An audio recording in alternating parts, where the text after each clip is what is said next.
ছাত্ৰ ছাত্ৰীসকল আজি আলোচনা কৰিম ক্লাছ 7 অনুশীলনী 4 বিৰ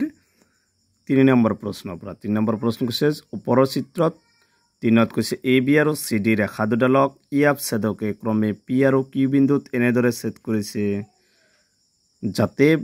এংগল BP = 70 ডিগ্ৰী আৰু এংগল PQC = 110 ডিগ্ৰী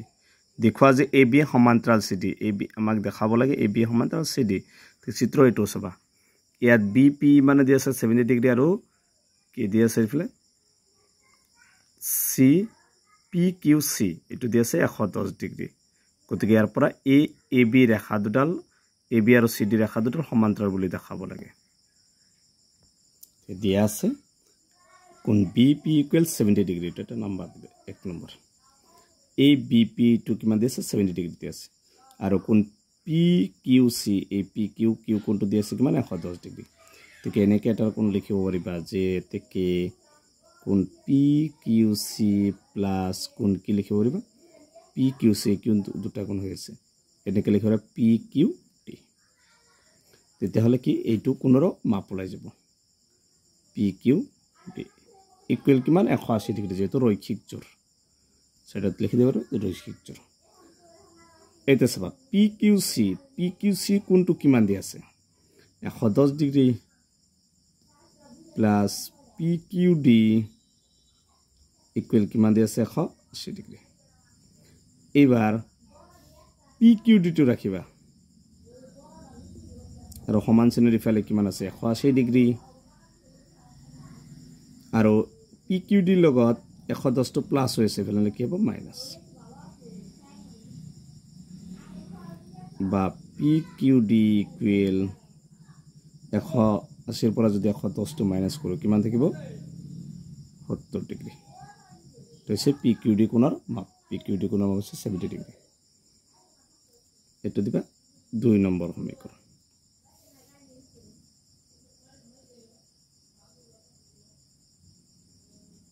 এক আৰু 2 এৰ পৰা এটো সবা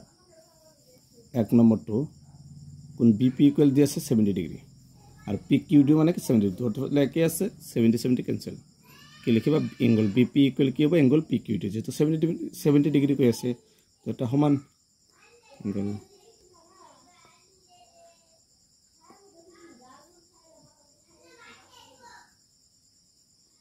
সবা যেটো দুটা 70 ডিগ্ৰী কোলাইছে গতিকে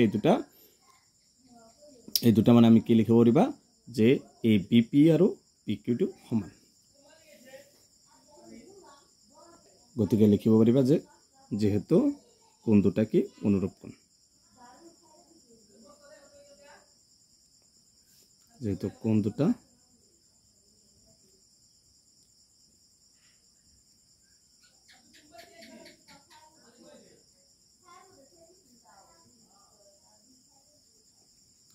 কোন দুটা অনুরূপ কোণ যেহেতু কোন দুটা কি অনুরূপ কোণ হলে কি লিখিব পারবে এতে AB সমান্তরাল CD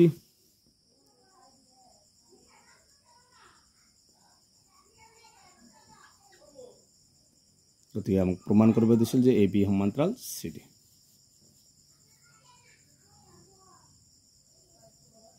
এইটো হৈছে 3 নম্বৰটোৰ এনসাৰ